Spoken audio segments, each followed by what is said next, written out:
সঞ্জীৱ নাৰায়ণহঁত লগ লাগি শ্যামকানু মহন্তহঁত লগ লাগি জুবিন গাৰ্গক মদ খুৱাই বুজাই নষ্ট কৰিলে। এতিয়া আকৌ শুনিছো বোলে নাজানো আকৌ সঁচা মিছা কিমান, কিন্তু এইটো যদি হয়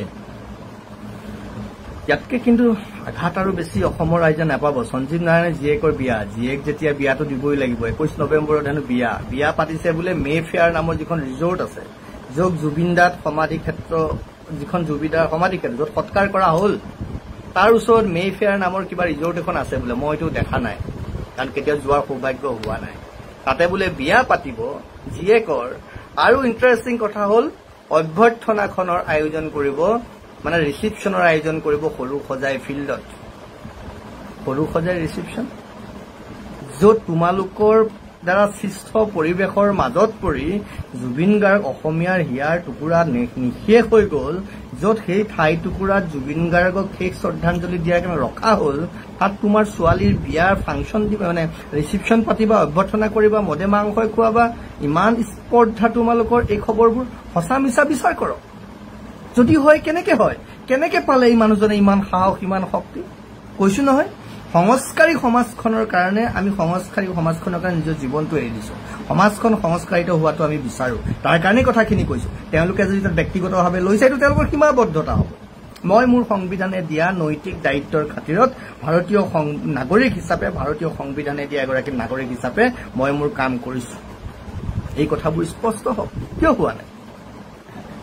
অসমৰ সেইসকল সাংবাদিককো কৈছো, এনে এটা সময় আছিল যেন শ্যামকানু মহন্তই প্ৰাগ নিউজত কিবা শ্ব' কৰিছিল মাজে মাজে, সপ্তাহৰ এটা নেকি, ইমান ডাঙৰ মানুহ নেকি? আজি কিয় এনেকুৱা হৈ গ'ল? কিয় মাৰি পেলালে? সামাজিক মাধ্যমত এনেকুৱা কিছুমান কথা ক'ব। আৰু এটা কথা কম শেষত, বাকী নকওঁ দিয়ক, আপোনালোকে জানিছেই বুজিছেই।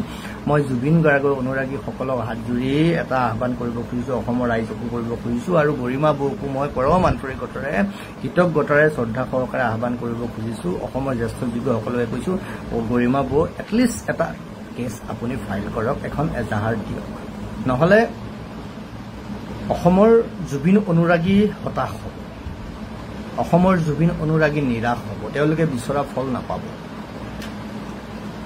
এইটো মোৰ আপোনাৰ প্ৰতি বিনম্ৰ অনুৰোধ।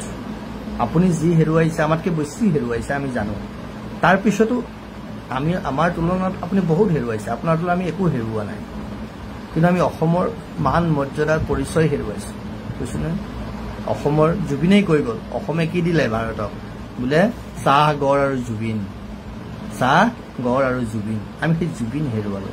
বৌ কাটৰ আহ্বান কৰিছো, আপুনি এখন FIR কৰক, নহ'লে ভনীকে কওক বা দেউতাক কওক, দেউতা অসুস্থ, বুজিব পাৰো কথাখিনি, আপুনি এই কামটো কৰক। আৰু জুবিন গাৰ্গৰ অনুৰাগীসকলক কৈছো, পদ্ধতিগতভাৱে আপোনালোকে চিন্তা কৰি কামবোৰ কৰক।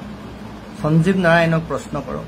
তেওঁলোকৰ নিচিনা ব্যক্তিবিলাকে আমাৰ সমাজখন নষ্ট কৰিছে, আমাৰ সমাজখন, সংস্কাৰিত সমাজখন শেষ কৰিছে। আৰু সেইসকল গায়ক, কলা কৌশলী, শিল্পী, তেওঁলোক কিয় মৌন? তেওঁলোক ইমান বেপেৰুৱা মানসিকতাৰ কিয় হৈছে? প্ৰশ্ন কৰক আপোনালোকে। আমি এখন সংস্কাৰী সমাজ বিচাৰো, সংস্কাৰযুক্ত সমাজ বিচাৰো, কুসংস্কাৰৰ দ্বাৰা পৰিচালিত। মদ খাই মাতাল হোৱা, মদ খাওক, আমাৰ তাত ক'ব লগা নাই, সেইটো ব্যক্তিগত কথা, কিন্তু মদ খাই মাতাল হৈ সামাজিকভাৱে সামাজিক পৰিৱেশ নষ্ট কৰা, আমাৰ সভ্যতা সংস্কৃতি মলিয়ন কৰিবলৈ চেষ্টা কৰা সেইসকল লোকক কিন্তু আমি এৰি দিয়া উচিত নহ'ব।